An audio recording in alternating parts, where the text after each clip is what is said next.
Bonjour à tous, bienvenue dans cet nouvel épisode de Pourquoi Padre.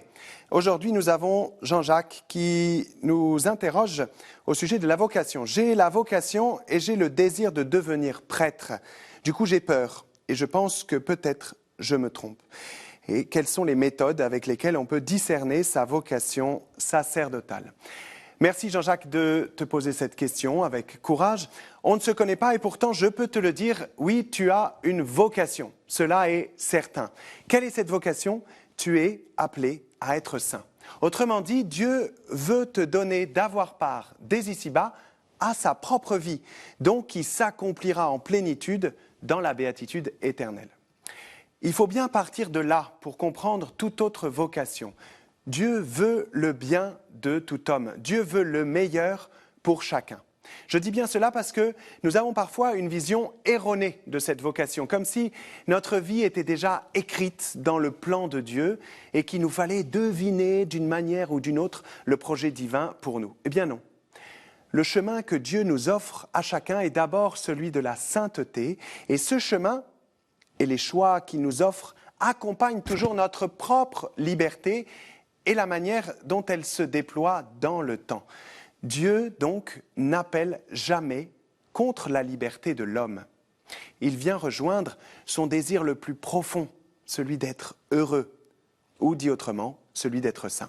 Et cela est important pour pouvoir regarder cette question de la vocation sacerdotale, pour reprendre le cas de Jean-Jacques, et poser cette question sans peur. La peur qui est évoquée ici est celle de se tromper dans le discernement. Comment être certain de ce que je sens être un véritable appel du Seigneur ? Cette question se pose d'abord seule, dans la prière. Est-ce que le Seigneur me donne sa paix lorsque je pose ce choix de vie, cet engagement, cette réponse à un appel profond devant lui ?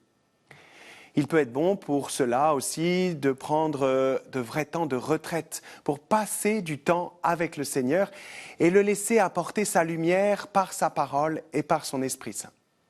Et puis, cette question s'éclaire aussi par ma manière de vivre au quotidien dès maintenant, mon engagement de chaque jour, ma fidélité dans ce que je vis déjà aujourd'hui.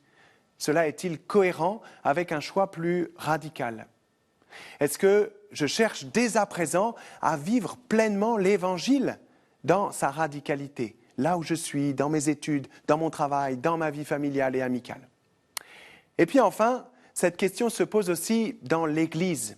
Il faut pouvoir en parler avec une personne de confiance, un prêtre éventuellement, capable de relire avec moi ce que le Seigneur peut me donner de vivre, la cohérence de mes choix, la cohérence d'un tel engagement avec l'ensemble de ma vie.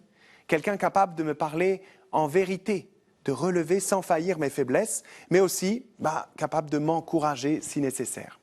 Voilà, quelle grâce de pouvoir avancer ainsi en cherchant à faire se rencontrer notre liberté et celle de Dieu pour notre bien et celui du monde entier. Merci pour cette question. Merci pour toutes vos questions que vous pouvez envoyer à pourquoipadre@kteotv.com. Et puis, vous retrouvez cette vidéo, bien sûr, toutes les autres sur kteotv.com. Je vous dis à très bientôt.